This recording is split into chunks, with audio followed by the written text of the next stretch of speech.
XSFM입니다. I, D, W, K 29차례 탄핵이라는 말을 자주 접하면 제 머릿속에 먼저 떠오르는 말은 야권 부담입니다. 탄핵을 남발하니 국정이 마비되었다는 말은 반란수계의 입에서 처음 나와서 온 나라를 떠돌고 있습니다. 정치는 말의 향연이죠. 처음에는 너를 죽이고 싶다라는 단순한 아이디어에서 출발해서 정치적으로 말을 가다듬는 과정을 거칩니다. 너의 행동 일부가 국정에 혼란을 가져온다는 정도로 말이 점잖아지면 그때부터는 기자도 앵커도 시사평론가도 갖다 쓸 수 있을 정도의 외관상 괜찮은 문장이 되는 거죠. 하지만 그 문장에 담긴 주장에 근거가 없다면 그건 정제해놓은 혐오에 지나지 않습니다. 29차례 탄핵이 야권의 부담이라는 말이 아주 좋은 사례입니다. 실제로 윤석열 대통령 취임 이후 탄핵이 29차례 있었습니다. 일부 사례를 소개해드리죠. 정제되기 전 정치의 원래 메시지를 확인해 볼 수 있습니다. 탄핵이 야당의 부담이라고 말하는 사람들은 탄핵당한 이 사람들 편을 들고 있는 거라고 보시면 되겠습니다. 첫 번째 탄핵의 대상 이상민 행안부 장관은 이태원 참사에 부실 대응했고 사과도 똑바로 안 했습니다. 탄핵이 야당의 부담이라고 말하는 언론은 이상민 편을 들고 있는 겁니다. 두 번째 탄핵의 대상 안동환 검사는 간첩 사건을 조작해서 애꿎은 시민을 간첩으로 모은 다음에 사건에서 지자 보복 기소를 한 정치검사입니다. 탄핵이 야당의 부담이라고 말하는 언론은 안동환 편을 들고 있는 겁니다. 세 번째, 여덟 번째, 11번째 탄핵의 대상 이동관 방통위원장은 KBS와 MBC를 구성원들의 의사를 무시하고 장악하려 한 사람입니다. 탄핵이 야당의 부담이라고 말하는 언론은 이동관 편을 들고 있는 겁니다. 18번째 탄핵의 대상 이진숙 방통위원장은 다수결로 운영되어야 하는 방통위를 2명이 의결하게 만들고 의사결정 체제를 무력화시켜 국가자산 YTN의 민영화에 역할을 한 사람입니다. 탄핵이 야당의 부담이라고 말하는 언론은 이진숙 편을 들고 있는 겁니다. 19번째 탄핵의 대상 최재해 감사원장은 대통령실의 비리를 눈감아주기 위해 최선을 다한 사람입니다. 탄핵이 야당의 부담이라고 말하는 언론은 최재해의 편을 들고 있는 겁니다. 20번째, 21번째, 22번째 탄핵의 대상인 이창수 서울지검장, 조상원 검사, 최재훈 검사는 김건희의 도이치모터스 주가 조작 사건을 무혐의 처분해준 사람들입니다. 탄핵이 부당하다고 하는 언론은 영부인이 주가 조작을 하면 그걸 봐줘야 한다고 말하고 있는 겁니다. 23번째에서 29번째 탄핵의 대상인 윤석열, 김용현, 이상민, 박성재, 조지호, 윤석열, 한덕수는 모두 내란의 가담자이거나 내란을 방조 묵인한 자들입니다.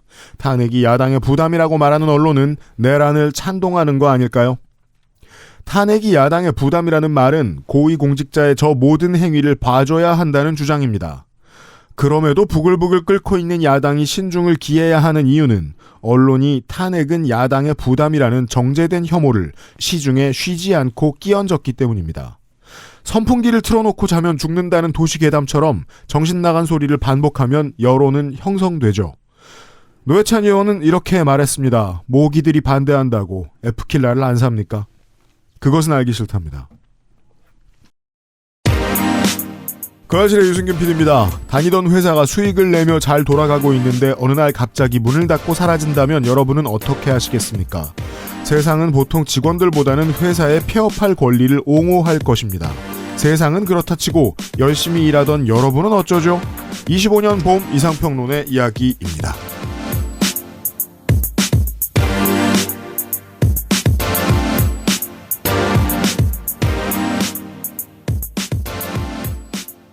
그것은 알기 싫다 592의 금요일 순서입니다. 하던 걸 하겠습니다. 저는 건조 에디터와 함께 있고요. 안녕하세요. 건조 에디터입니다. 저희가 화수목 방송을 하게 되길 꿈꿨는데 네, 그렇게 되지 않고 정규적인 편성의 방송을 하게 됐습니다. 그렇습니다. 사실 아직 녹음하고 있는 지금 이 순간에도 저는 이렇게 생각합니다. 이 방송이 이번 주 금요일 토요일에 안 나갔으면 좋겠다. 모두가 바쁘지만 Hopefully. 네. 선생이 취재라고 돌아왔고요. 네, 손이상입니다. 안녕하세요. 우리 지난주 방송에서 미디어 이야기를 잠깐 했었는데 유명한 지난주의 말이 있죠. 언론을 정치판 막장 싸움에 끼워넣지 말라. 바이 김현정 앵커였죠. 네. 언론이 정치판 막장 싸움에 끼고 있지 않는 게 맞는지 언론인들이 쉬지 않고 스스로에게 묻고 답했으면 좋겠습니다. 언론인이 나쁜 일을 한 만큼 세상은 비뚤어진 정치적 선택을 할 겁니다. 언론이 침묵하는 만큼 세상이 비겁해질 겁니다. 답답해 죽겠는 주간이고요. 퍼져야 할 이야기를 준비했습니다. 금방 시작하겠습니다. 그것은 하기 싫다는 용산에서 신뢰를 담당하고 있는 컴스테이션 노동친화적 인재양성소 퍼펙트25 전화영어 어떤 요리보다 오늘의 김 내 몸이 반기는 선물 로하스웰에서 도와주고 있습니다. 주로 어떤 업무를 하십니까? 쓰시는 소프트웨어는 무엇입니까? 컴스테이션에 알려주십시오. 주식회사 컴스테이션.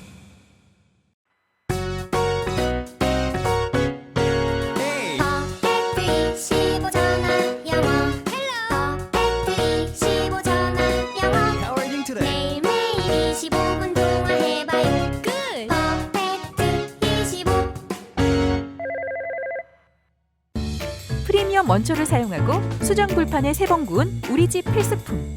그 어떤 요리보다 오늘의 김.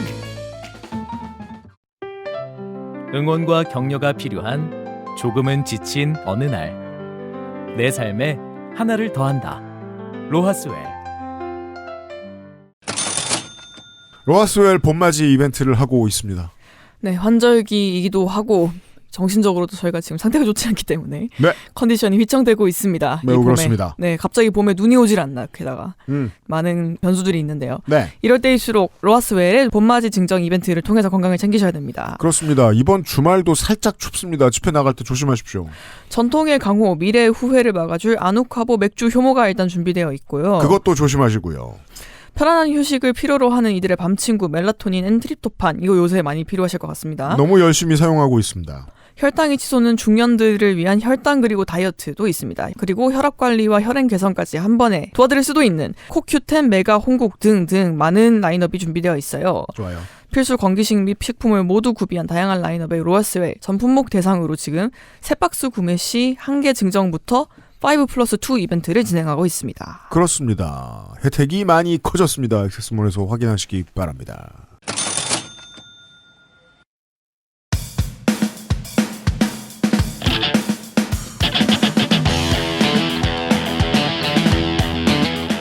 여러 가지 문제로의 다양한 접근. 이상평론.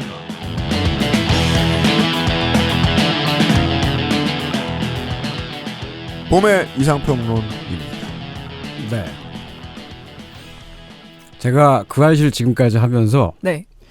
이번에 녹음하는 방송이 이번 주에 안 나갔으면 좋겠다고 생각한 게 이번이 처음입니다. 그렇습니다. 네. 어제까지 계속 발을 동동 구르고 있음을 알 수 있는 말투로 저한테 전화를 해서 방송이 이번 주에 나가면 안 될 것 같다라고 자꾸 얘기했습니다. 네. 그 윤석열 대통령부 탄핵 심판이 이번 주에 만일 나온다면 네. 오늘 방송 아이템 말고 그 주제로 나가는 게 맞는데 선고가 아직까지 안 나오고 있습니다. 녹음일 기준으로요. 네.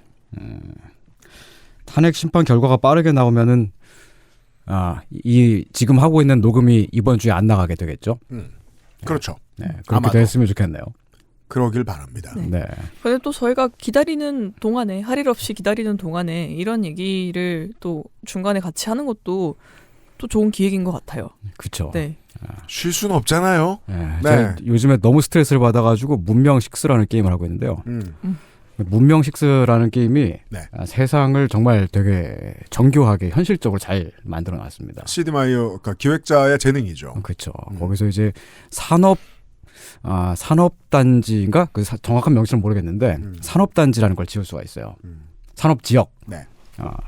그 산업지역을 지으면 그 주변에 댐이나 송수로나 채석장이나 자원이 있으면 그 주변에 있는 모든 타일의 생산력이 올라갑니다. 그러니까 그 산업단지의 생산력만 올라가는 게 아니고 광역 버프를 할 수 있군요. 그렇죠. 광역 버프를 할 수가 있습니다. 아주 좋은 시설이에요. 네. 현실에도 그런 곳이 있습니다. 구미시라는 곳인데. 그렇습니다. 네. 구미에 댐 있잖아요. 구미댐 있고. 구미에 송수로도 있고요. 네. 그 공업용 되게 순도가 높은 물을 공급하는 그 공업용 송수로가 있습니다. 그리고 채석장이 한 15만 평 있고요. 네. 그리고 자원이 구미에 구미 자원봉사센터가 있습니다. 경공업과 천연자원이 대구와 구미를 먹여 살려왔습니다. 20세기에. 네. 진짜 문명의 산업 단지네요. 그렇습니다. 네. 거기 구미시에 있는 곳은 이제 국가산업단지라고 해서 국가의 역량을 총집적해서 그쪽에 만들어 놓은 곳입니다. 근데 그 구미시에 예전에 되게 희한한 분이 계셨어요. 그래요? 예, 그 좀 되게 역대급인 지자체장들 중에 그런 분이 있었는데 네. 박정희 대통령이 반은 사람이고 반은 신이다. 해프맨, 해프 어메이징. 데미가. 네.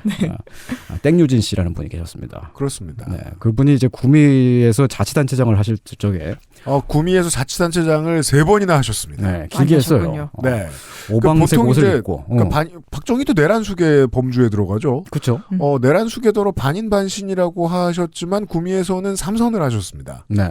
문제가 있다면 이제 그분이 지겨워진 구미 시민들이 네. 사상 최초로 그 다음번엔 민주당 시장을 그렇습니다. 뽑았죠. 네. 네. 세상에.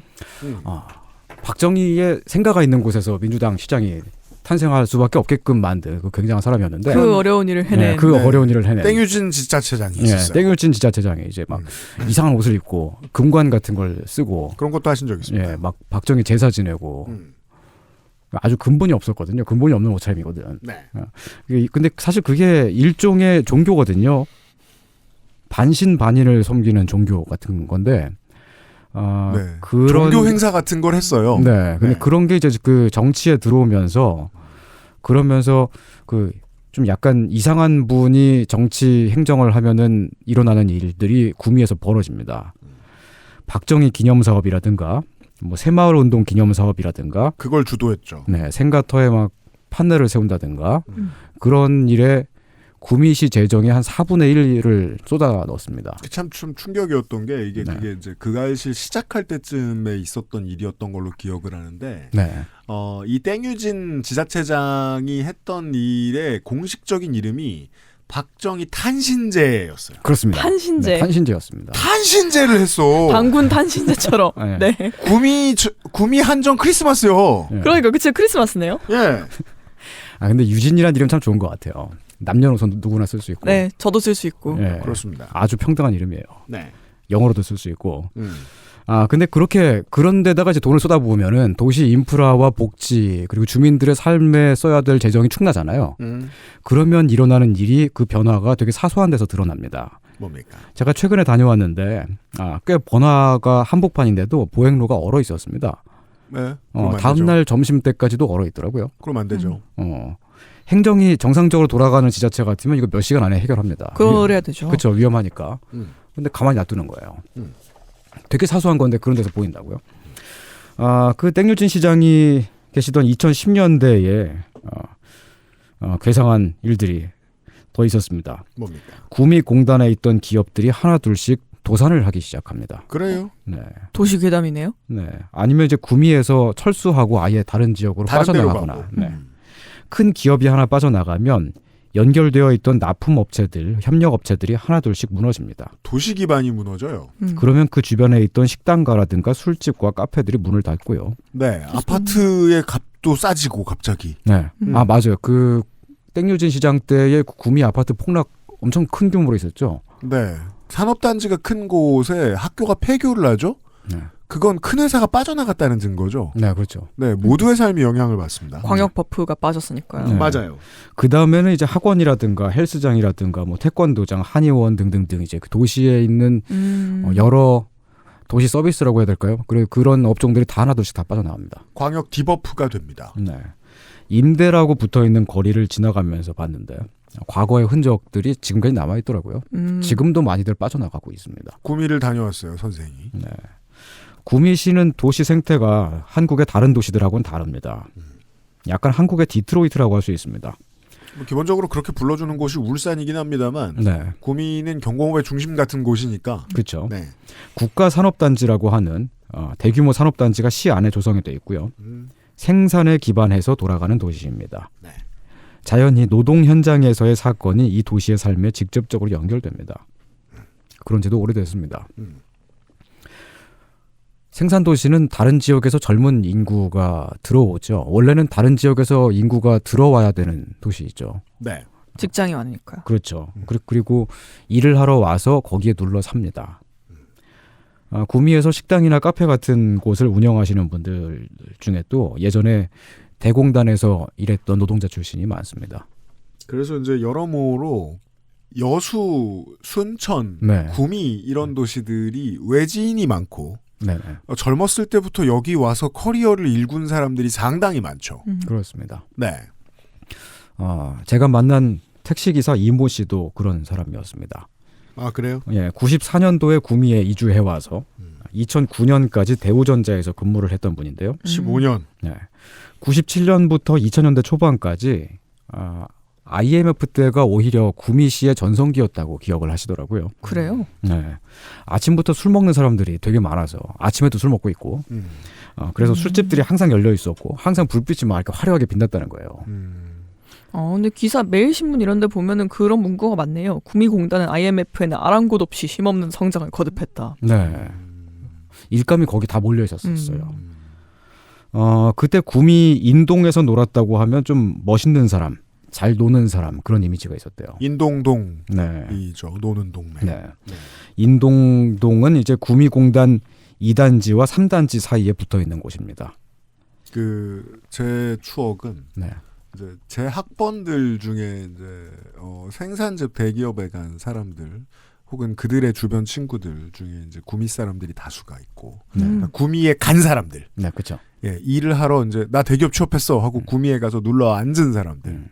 이제 거기에 이제 처녀총각 때 가서 뭐 결혼하고 해놓고 다 하고 구미에만 있는 많은 문화들에 대해서 얘기해 줍니다. 네. 구미가 나이트클럽이 크다.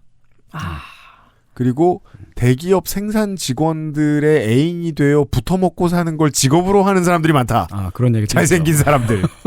예. 구미만 가질 수 있는 독특한 문화에 대해서 되게 많이 들었던 기억이 나요. 그건 제가 확실히 기억하죠. 전 대구에서 살았잖아요. 그래도 네. 넌 대구에 대해 잘 모르잖아요. 그런데 그 사실 제가 분명히 기억하는 게 하나가 있어요. 뭔데요? 대구에도 그 구미의 호박 나이트 차가 굉장히 그렇죠. 자주 홍보를 왔었습니다. 그렇죠. 배 따시면은 왠지 모르겠는데 00년대에는 알부자들이 많은 곳에는 호박 나이트가 있어요. 맞아요. 같은 이름. 구미 호박 나이트가 대구까지 홍보를 나왔다니까요. 그 택시기사 이모 씨의 증언에서도 그런 이야기가 있었어요. 그 젊은 노동자들이 한창 많을 때에 항상 붐비고 재밌었고 그러다 보니까 이제 다른 지역에서도 구미까지 놀러 왔다고. 그냥 아무 목적 없이 많이 갔어요. 노는 곳이 핫하다고. 그냥 술 먹으러. 네, 그러니까 삼성 LG가 이제 시설을 많이 빼고 이러기 직전까지만 해도 인동 로데오 거리는 정말이지 돈 많이 쓰는 사람들이 많이 모여 있는 곳이었다고 했습니다. 근데 지금은 경기가 안 좋아서 한 밤 9시만 돼도 깜깜해지고 조용해진다고 합니다. 이 시에 따르면 구미시의 택시기사들은 오리온 출신이 가장 많고요. 그 다음이 대우 출신, LG 출신, 두산 등등으로 대부분이 회사 생활을 했던 분들인데 이 회사들 특징이 구미에서 대규모 산업체를 돌리다가 그렇죠. 아예 사라졌거나 아니면 다른 나라로 빠졌거나 그렇죠. 아니면 아직 남아있지만 고용 규모를 크게 줄였다는 것입니다. 맞습니다. 그리고 그런 변화가 2010년대에 특히 집중적으로 일어났습니다. 시장이 이제 막 금관을 쓰고 탄신제를 올리고 있을 때 그때 마침 또 그 대통령의 박정희 따님이신 분이셨잖아요. 영예분이. 그때 그분이 이제 그 수도권 규제를 많이 완화해요. 그래서 이제 산업 시설들이 수도권으로 막 마구마구 들어가게 되는 계기가 됩니다. 그 고급 인력을 그대로 유지해야 되는 경우에는 한국에 공장이 있어야 된다. 그런 경우에는 용인과 화성으로 많이 옮겨갔고요. 네. 그게 아니고 간단한 수준의 숙련도만 있는 인력이어도 된다라고 생각하면 해외로 빠졌고요. 그리고 그게 아니면 중견 기업들 같은 경우에는 사모펀드가 들어와서 사람들을 많이 자르는 방식으로 돈을 벌고 회사를 망하게 하고 없어진 그런 경우도 구미에는 정말 많았습니다. 그렇습니다. 2005년 빅딜하면서 노사 막 삐떳하면 데모하고 그럴 때 뭐야 그게? 제가 들은 대로 옮겨 적은 거예요. 네. 구미 지역 언어로 들으신 대로 채록하셨다. 빅딜하면서 이렇게 하는 거죠. 그렇죠. 삐떳하면 데모할 때다. 삐떳하면이 무슨 뜻이에요? 종종 삐끗하면 이거죠. 구미 지역 총파업대라는 뜻인 것 같아요. 2005년. 아, 정확한 번역입니다. 네. 이래서 취재도 능력이 있어야 됩니다. 네. 공단 전체가 멈추고 그 몇만 명이 도로에 몰려 나와서 막 일도 하기 싫고 막 그런 기분으로 이야 하고 그럴 때 재밌었다는 택시기사 이모 씨는 사실 모든 인간은 노동자고 네. 모든 노동자는 총파업한 걸 되게 좋은 기억으로 가지고 있어요. 나중에 그때 지나고 보면 재밌었는데 맞아. 그때. 네, 승리했거나 패배했거나 마찬가지예요. 그 택시기사 이모 씨는 한국 옵티컬 하이테크에 데려다 달라는 제 말에 바로 거기 불났던 곳이죠. 라면서 어떻게 되어가고 있냐고 물었습니다. 구미시민들은 다 궁금해하고 있을 수 있겠어요. 네, 그 불났던 게 며칠 동안 타올랐대요. 멀리까지 보였다고 합니다. 그러니까 그걸 취재하러 가는 길에 탔던 택시에서의 이야기를 들려주고 계신 겁니다. 네. 자세히. 그러니까 이제 아직은 모르죠 나도. 그렇죠. 그 상황에서 알아보러 가고 있는 중이니까. 대답을 할 수 없었다. 그렇습니다. 돌아올 때 번호 주시겠어요? 자, 갔다 와서 말씀드릴게요. 제가 목적지에 도착한 시각은 오후 3시 43분. 3월의 꽃샘추위로 눅눅한 눈발이 내리고 있었습니다. 네, 경북 내륙엔 눈이 많이 와요. 네, 기온은 영상 2도였고요. 하늘에서는 눈이 내리지만 땅에 맺혔을 때는 물이 되는 그런 눈이었습니다. 네, 이달의 눈이죠. 먹구름이 낮게 깔려 있었고요. 멀리 보이는 산등성이가 물 안개로 가려져 보였습니다. 서울만큼 춥지는 않았지만 뭔가 좀 어둑어둑한 게 을씨년스럽다는 느낌이 드는 날씨였습니다. 하필 그런 날에 갔었어요. 이게 그 분지가 어두울 땐 더 어두워 보여요. 네, 왜 그런지 모르겠는데. 그러게요. 정면에 보이는 공장 외관은 의외로 멀쩡해 보였는데요. 그러니까 저희가 직장 폐쇄가 되고 불탄 적이 있다 이런 느낌을 받을 수 없을 정도로. 네, 근데 앞쪽만 그렇고 뒤쪽으로는 불에 다 타서 사실상 전소됐다고 합니다. 큰 걸개 그림이 걸려 있었고요. 박정희의 소연숙 힘내자라고 쓰인 천막이 있는 불탄 공장터. 지금 이곳을 부르는 명칭은 옵티컬 희망텐트촌입니다. 네, 짧게 그렇게 부릅니다. 네. 희망텐트촌 평등 약속이라는 알림이 벽에 붙어 있었습니다. 서로가 평등한 존재임을 인정하고 존중합니다. 라고 써있는 그곳에서 공장 화재 사건으로부터는 햇수로 4년째, 이곳에서 농성하며 싸우기 시작한 지는 2년째인 한국 옵티컬 하이테크 노동자들을 만나고 왔습니다. 그렇습니다. 네, 여기서 대체 무슨 일이 있었고 지금 어떻게 되어가고 있는 걸까요? 네. 아무 일이 없었다고 생각하실 수도 있고 바빠서 이런 것까지 못 챙기셨을 수도 있습니다. 제가 이제 큰 사회 문제가 되는 노동 이슈가 발생할 때마다 느끼는 비감함이 이런 겁니다. 저희도 다룬 적이 있었던 많은 사건들 중에 예를 들면 SPC 공장 사망 사건 네. 같은 케이스는 일면에 쫙 났었어요. 일면에 나면 무슨 일이 있냐면 가증스럽게도 국민의힘 정치인들이 나서서 발본 세권하겠느니 이런 말을 해요. 네. 평상시에는 기업의 규제를 풀어야 된다고 되깔이던 그 사람들마저 나와가지고 알고 보면 그 사람들도 자기들이 추진하는 정책과 노동자의 죽음 사이에 어떤 직접적 연관성이 있는지 이해하지 못한 것 같다는 눈치가 느껴질 정도입니다. 그렇죠. 특히 국감 때 불러서 신문할 때 보면은. 네. 그러니까 정치인들도 이 케미스트리를 잘 이해 못하는데 시민들인들 알겠나. 그럴 때마다 저는 언론을 흘겨보게 된다는 겁니다. 멀쩡한 사람 2명이 고공에 올라가서 밥도 제대로 못 먹고 추운 데서 저러고 있으면 이것은 중요한 사건이 맞다라는 인식이 대한민국 언론 데스크에는 흔히 존재하지는 않는 것 같다라는 거예요. 네. 네. 왜냐하면 비주얼 임팩트가 크면 노동 이슈도 사회 문제로 대두될 수 있거든요. 네. 그런데 구미에서 일어난 이 일은 왜 이렇게까지 덜 다루어지는가? 왜 심각성이 이렇게까지 알려지지 못하는가? 마치 이 29번 줄탄핵에 대한 좋지 않은 이미지를 언론이 더 씌우는 것과 비슷한 느낌이 저는 든다는 겁니다. 네. 이 얘기 더 자주 할 걸. 많이 할 걸. 네. 이 이야기를 할 겁니다. 이걸 취재하고 돌아오셨습니다. XSFM입니다.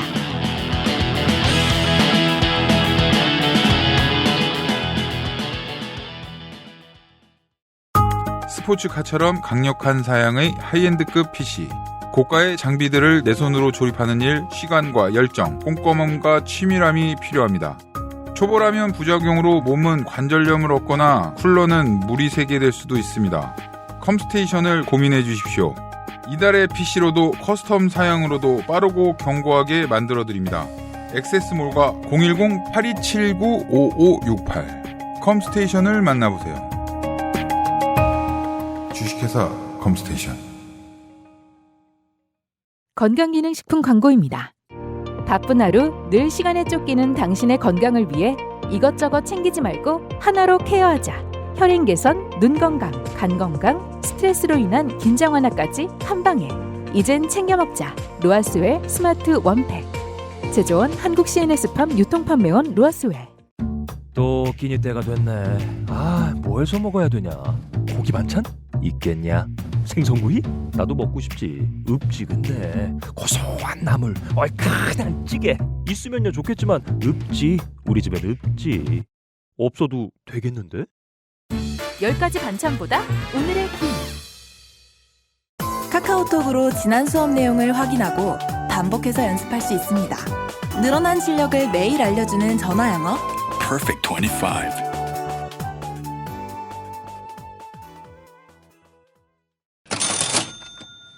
전화영어 광고를 하기 전에 네.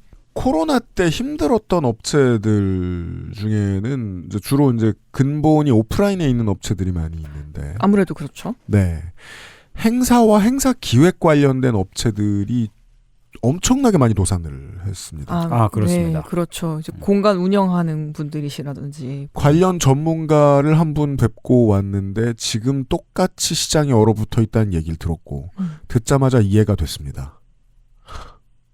탄핵 선고가 안 나서 큰 회사들이 아무 행사도 할 수 없구나. 지자체들이 아무 행사도 할 수 없구나. 그래서 그때 행사 기획하고 무대 설치하고 촬영 담당하고 이러던 업체들이 온라인 콘텐츠를 지원해주는 업체들로 많이 전환했거든요. 근데 그렇다고 해도 여전히 온라인으로도 행사를 할 수 없는 거예요, 요즘은. 그렇죠. 이거는 공간 제한의 문제가 아니라 사회적 분위기 이슈이기도 하니까. 나라가 내란 정국이니까. 네. 그래서 결국 살 길 찾아서 일부 업체들이 세이브 코리아 수주를 받으러 떠났다는 겁니다. 지금 대형 오프라인 행사를 하는 곳들은 다 탄반 혹은 찬. 네. 정치를 잘못하는 게 민생에 어떻게나 얼마나 직접적인 연관을 가지고 있는지를 계속해서 끄집어낼 필요가 있겠더라고요. 많은 회사들이 내란 때문에 힘들어하고 있습니다. 네. 퍼펙트 25가 쉬지 않고 있습니다. 힘들지만 쉬지 않고 있습니다. 제가 열심히 듣고 있다고요. 그래서 네. 한번 강의를 들은 사람은 쉽사리 떠날 수 없는 퀄리티입니다. 저 사실 이건 진심인데요. 제가 한 달만 들어봐야지 하고 했었어요. 저는 이전까지 전화영어를 해본 적이 없습니다. 근데 해보니까 이거 굉장히 좋은 습관인 것 같다라는 생각이 들어서 결국 지금 3달 연장을 했어요. 그렇습니다. 아마 3달 뒤에 또 연장을 하고 있겠죠, 제가? 네. 쉽사리 떠날 수 없다는 증명된 이야기입니다. 퍼펙트 25 전화영어입니다. 블로그와 인스타 광고 없이도 수강생들의 자발적인 후기만으로 사람들이 찾아오고 있습니다. 그렇습니다. 수강생으로 위장한 사장의 티칭 테스트를 통해서 선발되는 유능한 강사진이 계시고요. 정규직들이세요. 네, 그게 또 중요한 점이죠. 저희가 괜히 노동 친화적인 인재 양성소라고 하는 게 아닙니다. AI는 아직 구현할 수 없는 감성적인 인간과의 하루 25분 스카이프를 통한 1대1 수업, 프리토킹, 스피치, 글쓰기 훈련 등 11개의 과목이 있고요. 이 중에 5가지를 선택해서 강의를 진행하실 수 있습니다. 네. 저는 프리토킹이랑 기사 읽기랑 그리고 디베이트를 했는데요. 좋네요. 네, 디베이트도 그렇게 어려운 거 아니에요. 좀 더 일상적인 주제에 대해서 이제 그냥 내 의견을 말하는 연습을 한다는 건데 생각보다 기사 읽기가 굉장히 도움이 되더라고요. 그렇죠. 제가 만드는 문장은 한계가 있잖아요. 네. 잘 만들어진 문장을 내가 소리내서 읽어보는 거 그리고 그 호흡을 좀 체감하는 거. 한국어 글쓰기에서도 그래서 소리내서 읽으라고 많이 하잖아요. 맞습니다. 네, 굉장히 생각보다 그게 도움이 많이 됩니다. 네. 그리고 또 한 가지의 좋은 점, 좀 자신을 돌아보게 돼요. 뭐요? 프리토킹을 할 때 저희가 회사에서 할 때는 굉장히 신변잡기적인 얘기를 하게 되잖아요. 맞습니다. 근데 이 선생님은 저희한테 너는 좋은 친구의 기준이 뭐라고 생각하니? 오. 같은 걸 여쭤보신단 말이에요.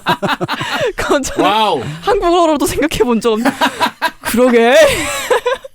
좋은 친구. 근데 그게 부담스럽지는 않아요. 네. 그래서 굉장히 자신을 돌아보게 되고 전인격적인 수업이 된다. 그러니까 직접 듣는 분들이 이거 하다 보면 부담스럽다는 얘기를 하시는 분은 저는 아직 한 분도 못 만나봤습니다. 생각보다 그런 대화에 익숙해진다는 점에서도 좋은 것 같습니다. 저는.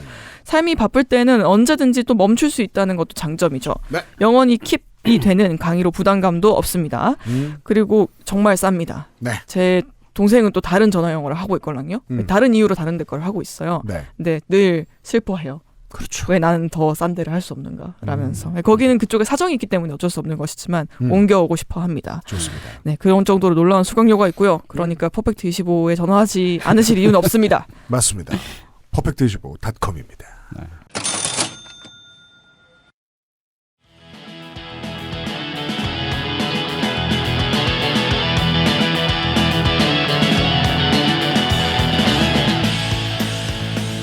옵티컬 희망 텐트촌이라고 짧게 부릅니다. 그리고 여기에는 기억하셔야 될 책임을 져야 될 주체 회사 이름이 두 개가 있습니다. 하나는 니토덴코, 또 하나는 한국 옵티컬 하이테크입니다. 네. 니토덴코가 일본에 있는 본사고요. 그 니토덴코가 한국의 구미에 세운 법인 이름이 한국 옵티컬 하이테크입니다. 제가 어제 거기 계신 분께 전화를 드려서 네.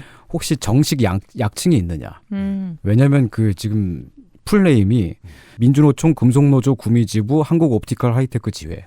너무 길잖아요. 그렇죠. 세다가 멈췄어요.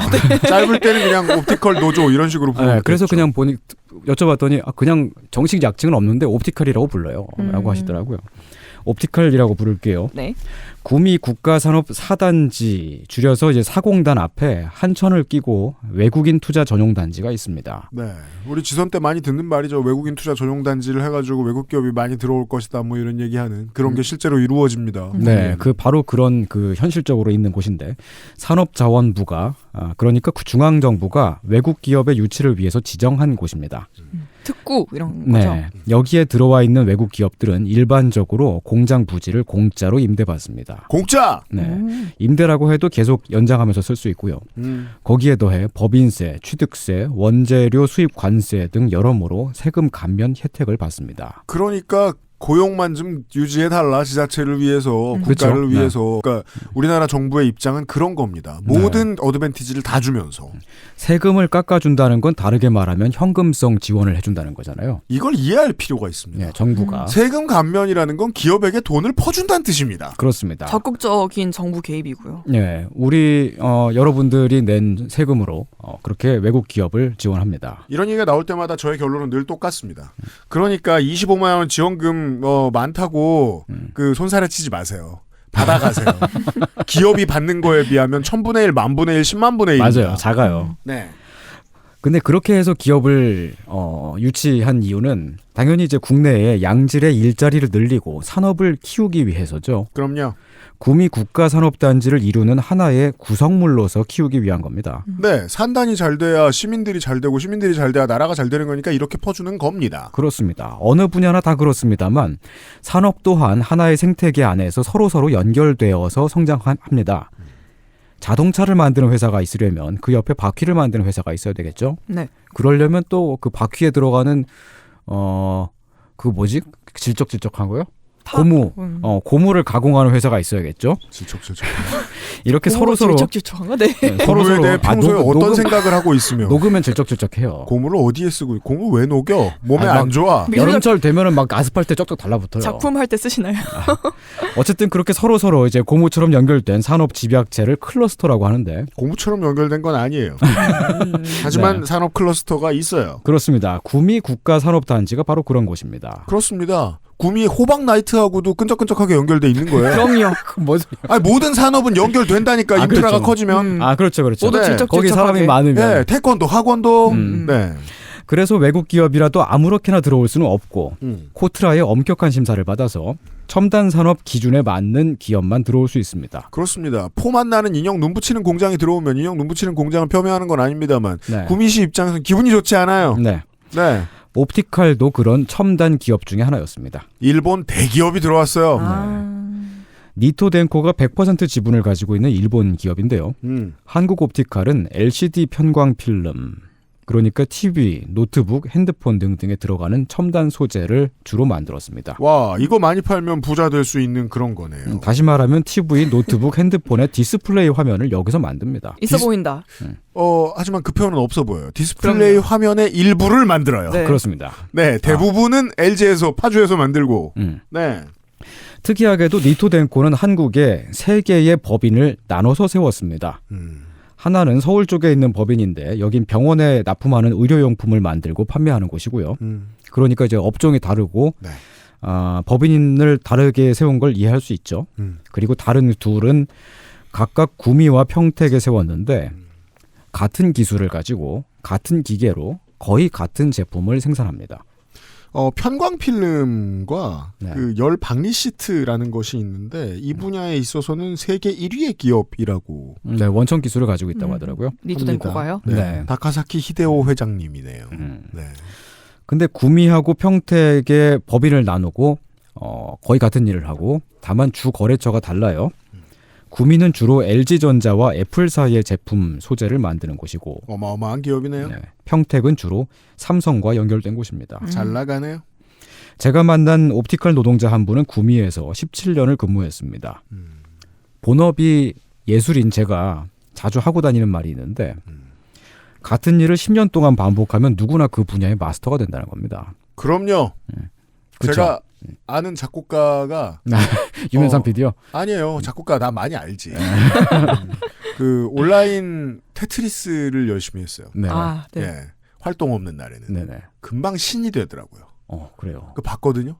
개빠릅니다. 테트리스 마스터. 예. 10년 안 했어요. 한 4년에 5년 했나? 신이 됐어요. 악기 연주하는 분들도 처음에 연주 시작할 때는 되게 어색하게 잘 못하고 그러다가도 한 10년 정도 하면 정말 잘하게 됩니다. 10년 동안 계속 하면요.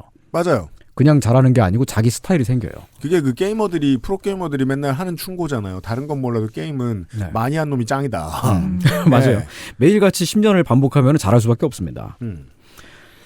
산업 생산도 마찬가지입니다. 17년을 근무했다면 디스플레이 소재를 만드는 데 있어서는 최고의 엔지니어라는 뜻이에요. 그렇죠. 장인이 되는군요. 네, 못했을 리가 없습니다. 못했으면 17년 동안 있지 않았을 테니까요. 적어도 뭐 생산 부서에선 말이죠. 네, 그분이 신참일 때부터 마스터가 될 때까지 17년 차 거의 최고참이 될 때까지 한국 옵티칼의 역사를 쭉 함께 해온 사람인데요. 그분은 구미시의 다른 기업들이 터져나가기 시작하던 그러니까 이제 1공단, 2공단, 3공단 이렇게 순서대로 무너지기 시작하던 2010년대 초반을 회사의 전성기로 기억하고 있었습니다. 그렇습니까? 그때 옵티칼 회사는 연간 매출이 1조 원을 넘었었습니다. 매출 1조 기업. 네, 매출 규모로는 이미 대기업이었다는 얘기입니다. 이게 국내에서 그냥 본사가 매출 1조를 올리는 기업도 100개, 200개 선이거든요. 네. 근데 해외 자회사가 네. 예, 진짜 잘 나가는 기업이란 소리입니다. 2010년대 초반이면 이제 스마트폰이 정말 대중화되던 시기 아닌가요? 또. 그렇죠. 매출 1조 원이라는 게 이게 그 규모 1조 원이라는 게 이게 보통이 아닌 게 삼양라면이 매출 1조 원 올린 게 몇 년 안 됐어요. 한 재작년인가? 그쯤이 처음일 거예요. 2023년 기준 매출 1조 원 이상인 기업은 한국에 153개. 네. 예. 그러니까 삼양라면이 1조 원을 뚫으려면은 전 세계에 불닭볶음면을 엄청 팔아야 했어요. 그렇죠. 그러면 1조 원을 넘는 거예요. 최근에 LA 소식. 네. 코리아타운에 있던 한인 마트가 네. 갑자기 폐업을 하고 이사를 갔는데 그 자리에 푸에르토리칸 마트가 들어가는 거예요. 네. 예. 아주 쓸모없는 지역 소식이죠. 그러면 이제 그 주변 블럭에 살고 있던 한인들이 골치 아파집니다. 설렁탕이나 뭐 찌개 같은 걸 살 수 있었는데, 네. 이젠 그걸 못 사고 타코를 사야 되니까. 네. 타코 재료를 사야 되니까. 네. 그래서 그 라틴 마트에 갔더니 다른 한국 음식은 다 없어졌는데 불닭볶음면만 있더래요. 네. 네. 살아남았어. 그 정도는 팔아야 네. 1조 원 클럽이 된다. 네. 우리가 이름 말했을 때 아는 회사 중에 1조 원 넘는 데가 흔치 않습니다. 조선일보가 지금 그 기자와 직원을 다 해서 한 450명 정도를 고용하고 있거든요. 연매출이 한 3천억 원 정도 나와요. 한국 옵티컬 하이테크가 연매출이 1조 원을 찍고 있을 때는 한 500 몇십 명 정도로 고용하고 있었습니다. 인원 수는 그렇게 차이가 안 나는데. 조선일보 5배의 네. 매출을 내고 있었다. 네. 그러네요. 2023년 조선일보 매출은 2,975억 원. 네. 그러니까 옵티컬 하이테크에 근무하던 엔지니어들은 평균적으로 조선일보 기자들의 뭐 한 3배에서 5배 뭐 그 정도의 경제 효과를 내는 네, 그 자본주의에서 훨씬 능력 있는 사람들이었다. 네, 그렇다고 할 수 있습니다. 근데 그런 이야기를 이제 제가 이제 마스터에게 마스터가 이제 조선일보에게 했던 건 아니고요. 이제 그때가 이제 전성기 섰다는 얘기를 하는데 그 얘기 들을 때 표정이 되게 복잡해 보였었습니다. 그렇습니까? 지금은 싸우는 입장이 되어 있지만 원래는 좋아했었을 거예요. 회사를. 자기 회사니까요. 그렇죠. 초년생 시절에 원니토라는 회사의 가치를 믿었다고 합니다. 그렇게 불렀대요? 원차이나처럼?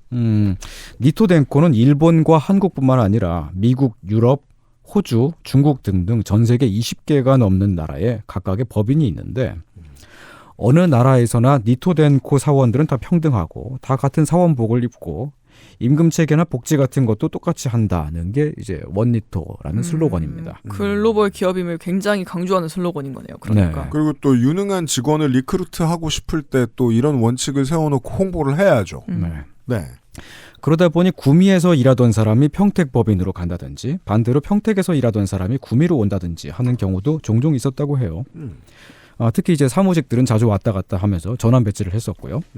생산직도 새 기계가 어느 한쪽에 먼저 들어올 때가 있잖아요. 그쵸? 그러면 그쪽으로 가서 미리 숙련을 하는 거죠. 네.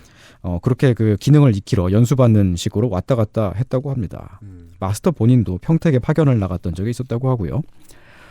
그러다가 2016년도 평택에서 한 40-50명이 구미에 와서 3개월 정도를 근무합니다. 그때 구미에 있던 사원이 530몇 명이었으니까 거의 한 10분의 1 정도가 평택에서 왔던 거죠. 큰일이네요. 네. 그때까지 원니토라는 말을 들으며 회사 생활을 하고 있었는데 평택에서 온 사람들을 보니까 체계가 뭔가 달랐다고 해요. 원이라고 했는데요? 네. 대화를 하게 되죠. 네. 먼 데서 손님이 오셨으니 로데오 거리에 데리고 가서 한 잔 대접해야 됩니다. 술도 한번 하고. 네. 근데 임금 체계가 너무 다른 거예요. 디테일한 얘기까지 제가 묻지는 않았습니다만 바로 그해 11월에 노동조합이 결성되었다고 하니 개달랐군요. 임금 차별이 굉장한 수준이었다는 그런 심증이 있죠. 민접하게 움직여야 될 만한 사안이었다. 네. 구미에 있는 한국옵티칼은 기본급이 최저임금을 넘은 적이 한 번도 없었습니다. 울산식. 최저임금에 최대한 맞춘 다음에 네. 다른 돈을 많이 끼워 넣어주는 그런 거죠. 다른 네. 수당을. 네. 네. 연차가 쌓일수록 호봉이 오르긴 했습니다. 근데 생산직은 호봉 간격이 10원씩이었어요. 아니 이게 한국 기업에서 통용된 단위입니까? 그러니까 2022년 연봉이 3천만 10원이었으면 네. 2023년에 3천만 20원을 받는다는 거예요? 그런 거죠. 아니 12등분하기도 곤란하잖아. 1년에 10원씩 올라가요. 아니 약간 옛날엔 500원으로 지폐가 나왔고 그걸로 짜장면을 사 먹어봤단다 같은 이야기 같잖아요. 그러니까요. 그게 희한한 거죠. 그러니까 이게 사실상 호봉이 없는 셈이잖아요. 네. 1년 차와 10년 차의 기본급 차이가 100원인 거예요. 아마 이런 부분에서 평택과 차이가 있었을 겁니다. 매우 비상식적인 호봉제, 그러니까 연봉 시스템을 돌리고 있다는 걸 깨달은 거예요. 네. 바깥 사람들을 만난 다음에. 근데 그 사람들은 바깥 사람들도 아니고 우리 회사 사람들. 왜 구미만 이렇게 하지? 라는 생각을 들었을 겁니다. 일단 기본급이 최저임금이 안 되면 노동법 위반이죠. 그렇죠. 그 노동계약이 무효가 돼요. 그렇죠. 그래서 지급할 때는 보전금이라는 걸로 딱 최저임금에 맞게 채워서 줍니다. 근데 이제 연장근무 수당이라든가 해서 그보다 높게 받을 때가 있잖아요. 그렇죠. 연장 근무를 할 테니까요. 네. 그럼 그럴 때는 보전금을 빼는 거예요. 아무것도 안 해서 이제 아무 수당을 안 받았을 때 그때는 최저임금을 못 받으니까 그럴 때만 보전금이 나오고. 그러면 금액은 맞춰놓고 거기에 맞춰서 이름만 바뀌는 거네요. 뭐 그런 주는 거죠. 돈이. 그러면 야근을 하거나 말거나 내가 받는 수당이 똑같아진다는 사실을 깨닫게 된다. 약간은 오르죠. 약간. 보전금보단 많이 받을 테니까. 근데 사실은 노동 현장에서 이런 이야기를 듣다 보면 기본급이 최저임금이 안 되고 이런 시스템으로 돼 있는 데가 아직도 덜어 있습니다. 많아요. 노조가 없는 곳일수록. 그렇죠. 그리고 사업장이 작거나 고용처와 근무처가 아예 다른 경우, 원청과 하청이 다를 경우, 이게 파견직일 경우 그런 경우에 많이 있습니다. 연봉 시스템을 짤 때 부서의 실제 물리적 거리를 악용하고자 하죠. 네. 그게 일반적인 자본주의입니다. 그러니까 쉽게 말해 공장이 100km 떨어져 있고 사무실이 인사와 경영부서 사무실이 서울에 있다. 그러면 서울에 있는 사람 연봉만 잘 받고 실제 생산부서에 있는 사람들은 잘 못 주고 이 사람들이 연봉 시스템에 대한 대화와 커뮤니케이션을 할 수 없도록 만들고 네. 이런 방식을 통해서 돈을 아끼려고 들죠. 실제로는 도둑질이죠. 네. 이 한국 사회가 좀 아직까지는 이제 덜 나아갔구나라고 느낄 때가 때로는 관청에서 고용하는 경우도 그럴 때가 있어요. 관청도 그런 일 많이 합니다. 네. 그리고 나서 행정감사 때 우리가 이렇게 임금 차별을 하면서 돈을 아꼈다라고 홍보를 합니다. 관공서에서. 맞아요. 많이 그렇게 합니다. 학교 비정규직 노동자들이 최저임금 못 받습니다. 급식 만드시는 분들을 교육청이 고용을 하고요. 각 학교 현장에서 근무하는데 노동자가 아니라 거의 봉사자 같은 개념으로 보고 있더라고요. 그러니까 기재부 놈들이 가서 봉사해봐야 됩니다. 정말요. 근데 급식 만들다가 몇 사람씩 죽어요. 죽어요. 대부분 이제 그 급식실이 지하에 있는데 환기가 안 되잖아요. 그래서 뭐 막 음식 가열할 때 나오는 그런 튀김 같은 거 할 때 그런 걸로 폐암으로 죽습니다. 그런 분야가 아직까지 대한민국에 있습니다. 속히 개선되길 바랍니다. 근데 제가 한국 옵티칼에서 놀라웠던 거는 여기가 연매출을 조 단위로 찍었다 그랬잖아요. 연매출이 조 단위인데 네, 그중에 인건비의 비중이 비상식적으로 낮은 것 같다. 작다. 그리고 그것도 이제 연매출이 조 단위를 500 몇십 명이 만들었다는 거고 조선일보 기자들보다 3배에서 5배 정도로 생산했다는 거고. 인당. 네. 네. 그렇다는 거는 여기 직원들 한 사람 한 사람이 다 엄청난 하이테크 엔지니어였다는 뜻이에요. 네. 그냥 공장을 맡겨놓고 걱정 안 해도 되는 일꾼. 그렇죠. 이런 회사에서 노조가 생길 때는 단순하게는 급여가 적다, 같은 일을 하고 더 잘하고 있는데 쟤네보다 적게 받는다. 이런 계기가 단순하게는 그렇게 일단 있지만 더 심층적으로 보자면 자기가 실제로 하고 있는 일에 생산하고 있는 일의 가치를 갑자기 다 같이 자각하게 될 때에 노조가 생깁니다. 나 뭐 되네가 되는 거죠. 그렇죠. 네. 유럽 사례를 봤더니 나 정도 생산하는 사람은 되게 사회적으로 존중받고 대우받는 사람이네. 나 전문가 취급받을 수 있네. 갑자기 알게 됩니다. 우리 사회의 생산을 이끌고 있는 사람들은 더 존중을 받아야 하고 더 나은 대우를 받아야 해요. 그러니까 이게 어려운 게 아닌 수업인 게 망국의 노동자의 단결은 어디서 나오냐면 연봉 정보를 공유할 때 나옵니다. 망국의 노동자들이 불쌍한 사람이기 때문에 무슨 약자이기 때문에 저항하고 그런 게 아니에요. 유능한 사람들이기 유능하기 때문에 하는 거예요. 네. 그래서 노조를 만드는 겁니다. 2016년 11월에 노조가 생겼고요. 2017년이 되자 직원 530 몇 명 중에 530 몇 명이 조합에 가입합니다. 와, 엄청난 단결이 있었군요. 아까 쉽게 말해 한 달 동안 100%가 가입했다는 소리 거의 100%가 한 명인가 빼고 다 가입했다고 하더라고요. 해쳐 모여. 와 진짜 지조 있는 사람 하나 있네요. 난 죽어도 노조 가입 못해. 이날 아팠던 거 아니에요? 이 정도면 그냥 그날 육아휴직 중이었다거나. 왜냐면 그게 아니면 겁나 살벌한 조직적 왕따거든요. 그에게만은 알리지 마라. 근데 그 노조가 전투적인 노조가 아니었던 것 같아요. 잘 나가던 회사가 2019년과 2020년에 구조 조정을 단행합니다. 이걸 수비를 못했군요. 네, 대규모 정리 해고가 희망퇴직을 받아서 이제 진행했는데 해고가 대규모로 일어나는데 그때 노조는 회사가 어렵다고 하니까 상생을 해야 된다. 라면서 받아들였습니다. 제가 취재를 마치고 따로 알아보니까 그 기간에 구미 법인에서 단기 순이익을 엄청 땡겨가지고 일본 본사로 옮겼더라고요. 정말 어려웠을까가 되는 거군요. 네. 그때 무슨 일이 일어났느냐. 2020년에 주 거래처인 LG전자가 정확히는 TV를 만드는 디스플레이 생산 라인을 인도네시아로 옮기기 시작했습니다. 지금도 옮기고 있는 중이에요. 구미에 있는 LG 자산을 팔고 있습니다.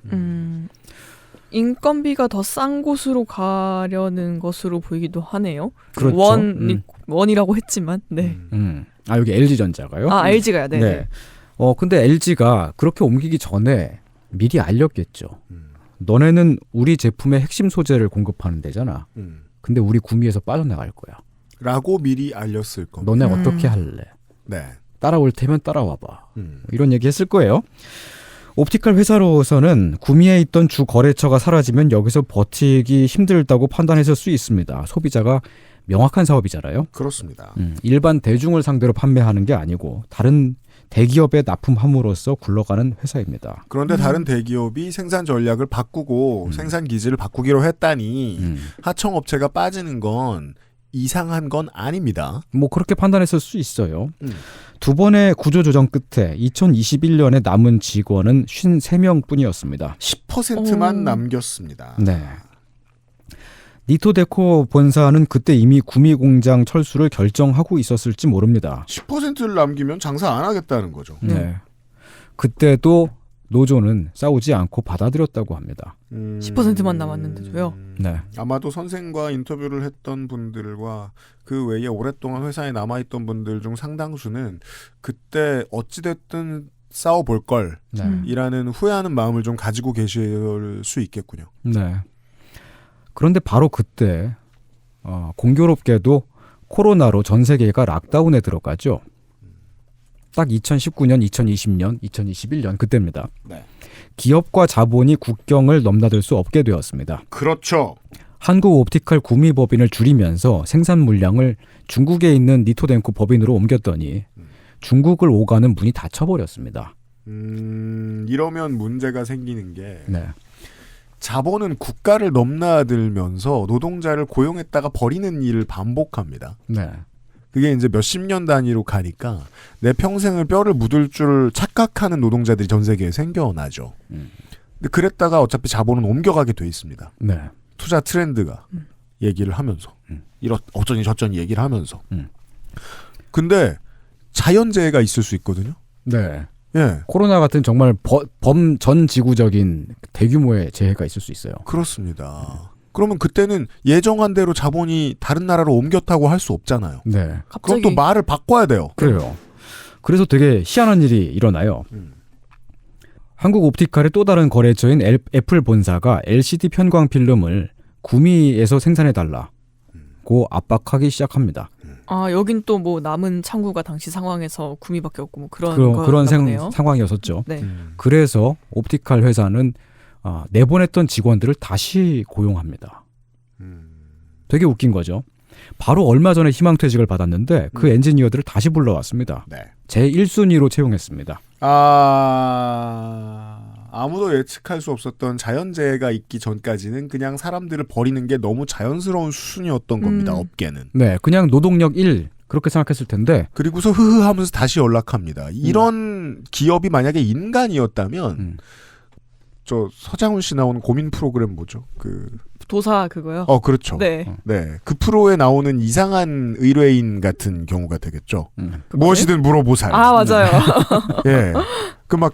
애인을 막 버렸다가 다시 전화했다. 버렸다 다시 전화했다. 그런 이런 사람 많이 나오죠. 그런 사람이죠. 예, 네. 그런 사람에게 시달린다고 이제 얘기하러 오시는 분들도 계시고. 그런 사람인 거예요, 이 기업은.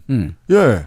실제로는 회사가 어렵다면서 이제 사실상 버렸던, 내보냈던 노동자들이지만 실제로는 여기서 다시 생산을 하려고 보니까 그 사람들이 되게 중요했다는 거예요. 그렇죠.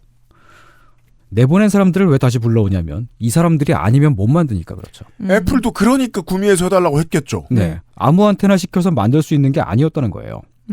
나가서 1, 2년 동안 다른 일을 하고 있었던 사람들이 참 근데 이것도 참 그런데 회사가 부르니까 다시 돌아왔습니다. 절반 정도가 돌아왔어요. 왜냐하면 오랫동안 여기에서 일을 하면서 마스터가 된 분들일 거니까. 네. 그렇죠. 그만큼 자기 기술에 애정이 있고 자부심이 있다는 증거인 것 같기도 하네요. 오히려 돌아왔다는 게. 네. 2022년 10월 옵티컬 노동자는 210명으로 다시 늘어나 있었습니다. 50명에서요? 네. 이게 팬데믹의 결과군요. 네. 2022년 10월 그리고 바로 그때 구미 공장이 전소되는 화재 사건이 일어납니다. 다시 돌아온 노동자들 중에는 공장 화재 당일날 계약서를 쓴 사람도 있었다고 해요.